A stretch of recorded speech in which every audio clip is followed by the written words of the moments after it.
The US is quietly reshaping its debt problem, not through a dramatic announcement or a single policy shift, but through a series of subtle financial adjustments that most people aren't paying attention to. On the surface, the system still looks functional. Markets are open, Treasury auctions are clearing, and confidence appears intact. But underneath that calm exterior, the structure of US debt management is changing in response to pressures that can no longer be ignored. Total federal debt has moved beyond $34 trillion, and what matters now is not just the size of that number, but the cost of carrying it.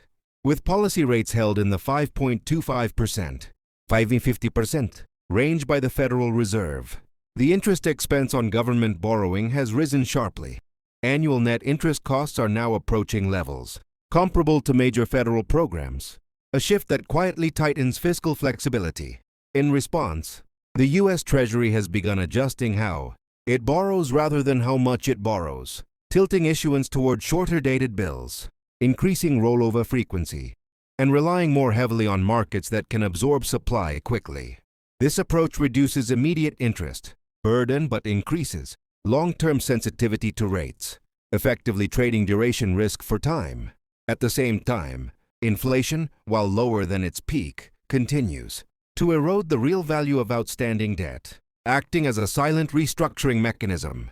None of this is accidental. Historically, heavily indebted governments rarely solve debt problems outright. They manage them through a combination of time, inflation, and controlled financial conditions. What makes the current moment unique is that these tools are being used while markets still believe in stability. That belief is powerful, but it is also fragile. As more debt rolls over at higher rates, the margin for policy error narrows. Small changes in yields, growth, or confidence now carry outsized consequences. The U.S. is not defaulting, and it is not collapsing, but it is adapting. And those adaptations signal that the old assumptions about debt, rates, and sustainability are being quietly rewritten. This is not a crisis narrative. It's a transition narrative. And understanding that difference is critical to understanding where U.S. finance goes next. One of the clearest signs that the U.S. is reshaping its debt problem is the changing structure of Treasury issuance, something rarely discussed outside institutional circles. In recent quarters, the U.S. Treasury has leaned heavily toward issuing short-term Treasury bills, rather than locking in long-term bonds. Bills are easier to place, attract strong demand from money market funds, and currently offer yields above 5%, making them highly attractive in a high-rate environment. This strategy helps contain near-term borrowing costs and prevents longer-term yields from rising too quickly. But it comes with a trade-off: rollover risk. Short-term debt must be refinanced frequently, meaning the government becomes more exposed to future rate changes. If rates stay high longer than expected, or if market demand weakens, refinancing costs can rise rapidly. At the same time, money market funds have grown significantly, absorbing large amounts of Treasury bill issuance as investors seek safety with yield. This creates the appearance of strong demand, but it also concentrates risk in a narrow part of the market. Meanwhile, the Federal Reserve is no longer a net buyer of Treasuries. Quantitative tightening has reduced its balance sheet, removing a key stabilizing force that previously absorbed supply during periods of stress. This shift means the private market must now carry more of the burden, making debt markets more sensitive to confidence and liquidity conditions. The result is a system that looks stable as long as flows remain orderly, but one that has less shock absorption than before. Historically, this kind of setup doesn't fail immediately, it functions until it doesn't. The U.S. isn't eliminating its debt problem. It's stretching it across time, relying on market depth, inflation dynamics, and continued demand for dollar assets. That strategy can work for long periods, but it requires careful balance. As issuance patterns change and rollover risk increases, the system becomes more dependent on calm conditions. That dependency is the quiet vulnerability being introduced into U.S. debt management today. Another layer of this quiet debt reshaping is how inflation and real rates are being allowed to do part of the work. While inflation has cooled from its peak, it remains above the Federal Reserve's long-term target, which means the real value of outstanding debt continues to erode over time. This is one of the oldest tools governments use when debt levels become too large to address directly. At the same time, the Federal Reserve is trying to walk a narrow line, holding policy rates in the 5.25% to 1.50% range helps restrain inflation and maintain credibility, but it also raises the government's interest expense as debt rolls over.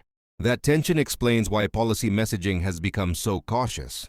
Rate cuts are discussed carefully, framed as data-dependent, and pushed into the future whenever inflation shows signs of persistence. Markets often interpret this as indecision, but it's better understood as constraint. The Fed cannot cut aggressively without risking a resurgence in inflation, and it cannot keep rates elevated indefinitely without increasing financial and fiscal strain. In this environment, time becomes a policy tool. By allowing moderate inflation to persist, while growth slows gradually rather than collapses, the system reduces the real debt burden without triggering a crisis. This approach doesn't feel dramatic, which is why it's largely overlooked.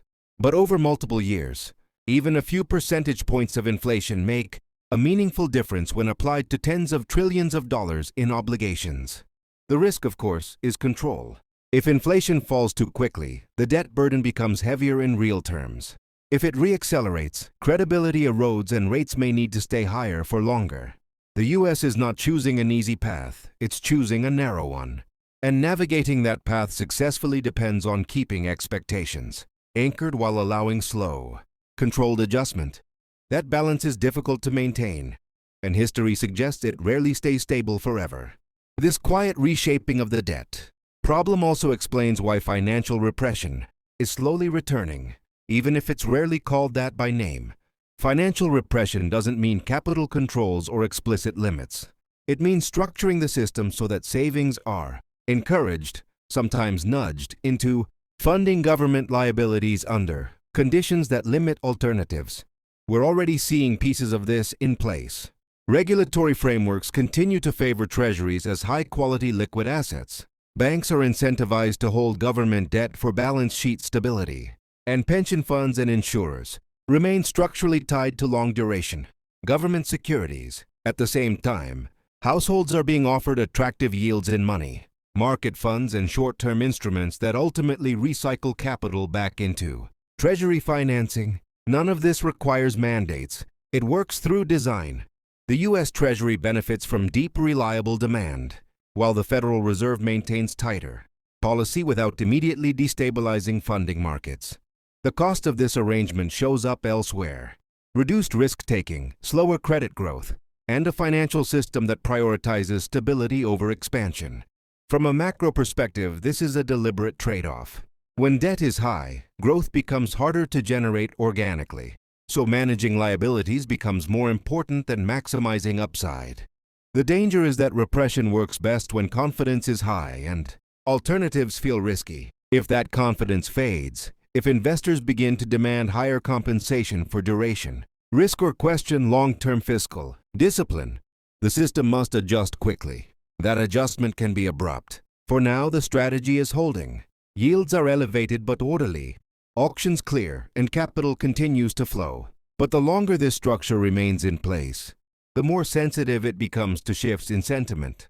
Financial repression doesn't end with a headline. It ends when markets push back. And understanding that dynamic is essential to understanding how the U.S. is managing a debt load. It cannot realistically shrink through growth alone. Considering the shifts observed over the past several years, one can conclude that the United States is not solving its debt problem. Rather, it is adept at managing it through various adaptation strategies, such as generating additional time within the system, adjusting the risk distribution across different sectors, and implementing more limited financial repression. This approach involves a shorter maturity mix, tighter control of inflation, selective liquidity management, and maintaining a relatively quiet return of financial repression as a safety mechanism. As long as confidence remains stable and markets remain ordered, the strategy can continue to function effectively. However, it is essential to recognize that this approach inevitably reduces the amount of slack available within the system. As more debt is repaid at higher rates, coupled with an increased role of private markets in absorbing new issuance, the system becomes increasingly vulnerable to changes in growth expectations, inflation sensibilities, and global demand for dollar assets. Consequently, there is less space left for potentially costly policy errors and fewer avenues for buffering against external disturbances. This doesn't mean that a crisis is unavoidable. It simply means that outcomes are becoming more predictable, dependent on the particular path of growth and inflation. If growth slows gently and inflation slows without experiencing a severe collapse, the strategy can persist for an extended period. However, if either this growth or inflation shifts abruptly, the necessary adjustments will become more painful to execute. For investors and observers alike, the overarching message is this: the era of assuming that debt doesn't significantly impact the global landscape has come to an end. But the era of dramatic reckoning and profound change is still ongoing. We exist in a phase characterized by uncertainty, as the U.S. adapts to its evolving debt situation by adjusting its structure rather than generating a spectacle of rapid policy changes. This process demands understanding how the U.S. is redefining its debt problem and emphasizes the significance of understanding how policy and markets intersect in regimes marked by constraint, trade-offs, and quiet recalibrations. The cultivation of patience, increased diversification, and proper attention to liquidity play a vital role in outperforming the market and providing a better outlook for the future.